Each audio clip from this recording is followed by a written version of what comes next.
electric field due to infinite sheet of charge।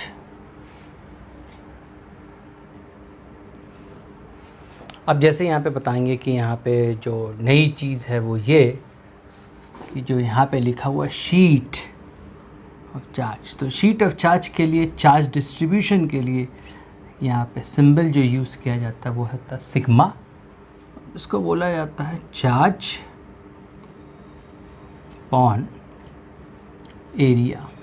जो SI unit है वो है कूलम पर मीटर स्क्वायर। और डायमेंशन कितना हो जाएगा, तो 80 इसका चार्ज क्या हो गया और L-2।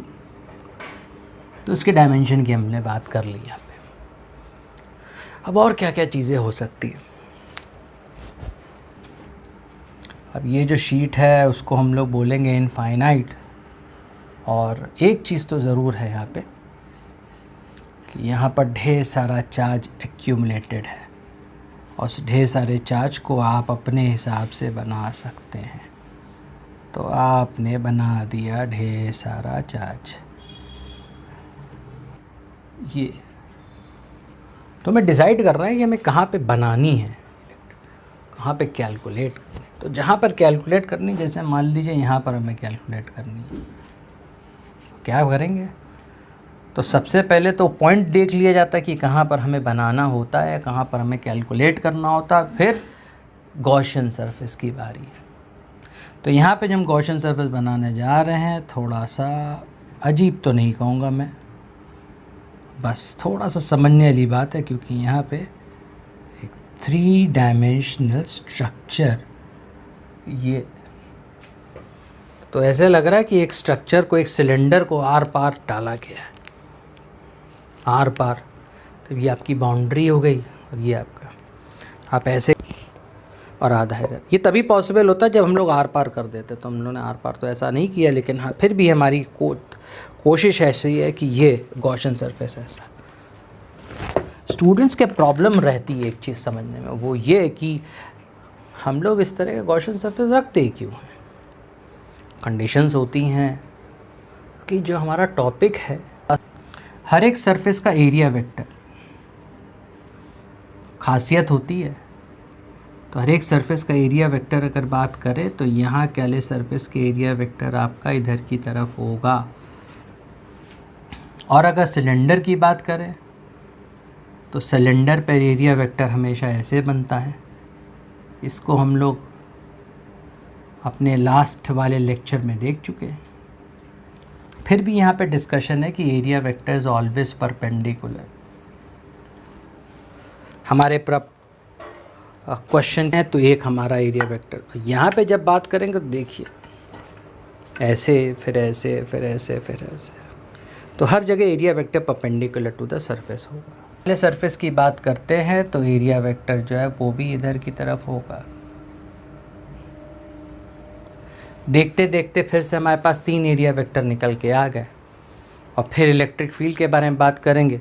तो जैसे ही इलेक्ट्रिक फील्ड के बारे में बात करेंगे, मुझे बोलने में ज़्यादा प्रॉब्लम नहीं होगी कि यहाँ पर ई लिखी जाएगी, इस जगह पर भी ई लिखा जाएगा, और तो और इस जगह पर भी, यहाँ पर भी ई लिखा जाएगा अकॉर्डिंग टू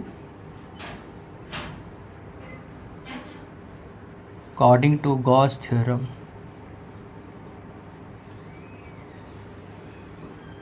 और अकॉर्डिंग टू गॉस थ्योरम में हमें ये लिखना पड़ेगा E dot dA is equal to charge upon epsilon. अच्छा, ये चार्ज कौन सा होगा? ये चार्ज वही होगा जो इस पोर्शन पे दिखाई देगा आपको, इसीलिए बना के रखा हुआ है। या तो आप ऐसा बोले, आगे बात करते हैं। इस इंटीग्रल को हम तोड़ देते 3 हिस्सों में। पहला हिस्सा ये होगा E डॉट dA, दूसरा हिस्सा हो गया ई डी ए, वैसे ही ई डॉट डी ए। तीसरा हिस्सा भी वही होगा, E dot D A is equal to Q upon epsilon naught. पहले मैं ले लूँगा ए, इस वाले सरफेस का नाम ले लूँगा बी, और ये वाले सरफेस का नाम हो जाएगा सी। जिसे यहाँ पे लिखना बहुत ज़रूरी, ए बी और सी। तो ये 2 लाइन की मैथमेटिक्स है, बड़ी फास्ट है कि ए और सी के लिए, इस वाले सरफेस के लिए और इस वाले सरफेस के लिए, अगर ध्यान से देखें तो ई और डी ए क्या है एक दूसरे के, पूरी तरीके से पैरेलल। थीटा 0 डिग्री होगा और कॉस 0 हमेशा की तरह 1।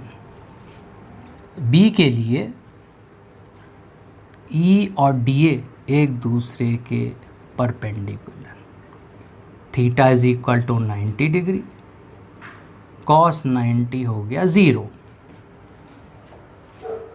क्योंकि यहाँ पे डॉट प्रोडक्ट है, जैसे पहले ही कहा था, इस चीज़ को ध्यान में रखेंगे कि यहाँ पर ई dot D A bar bar E D A cos theta. तो इन मैथमेटिक्स को अगर यहाँ पर अप्लाई करेंगे और ये सब लिखेंगे यहाँ पर, तो इनमें से जो ये वाला इंटीग्रल है ये तो सीधे सीधे 0 हो जाएगा, ये वाला कुछ इस तरह से, और आखिरी वाला कुछ इस तरह से। चार्ज के बारे में बात कर लेते हैं। तो चार्ज की इंफॉर्मेशन कुछ इस तरह से है, sigma is equal to charge upon area. Sigma is equal to charge upon area. अब यहाँ पर कौन सा एरिया लिया जा रहा है ये बात करने वाली है। हमने ये पूरा एरिया कंसिडर किया था, ये पूरा एरिया, तो वही ये है। तो मैं तो यहाँ पे सिग्मा ए लिख दूँगा, लेकिन जब मुझे इंटीग्रल डी ए के बारे में बात करनी होगी तो वो मैं ऐसे ही लिखूँगा। वहाँ पे पाई आर स्क्वायर लिखने का कोई मतलब नहीं भाई, इतना शेडेड पोर्शन ये पूरा जो है उसका एरिया निकलना आपको। तो यहाँ पे ई ए लिख देना सही है, यहाँ पर ई ए लिख देना सही है, और यहाँ पे सिग्मा ए। सॉल्व करने पर ये आएगा सिग्मा अपॉन 2। साथ में यहाँ पर देखिए कि यहाँ पर एप्सिलॉन नॉट छूटा चला जा रहा था, तब यहाँ पे लिख दिया। तो फाइनली हमारे पास एक्सप्रेशन ये आया, और इस एक्सप्रेशन से पता चल रहा है कि जो इलेक्ट्रिक फील्ड है वो इंडिपेंडेंट है। किस वजह से इंडिपेंडेंट है? Independent of the distance. किससे distance? Distance from the charge कन्फिग्यूरेशन।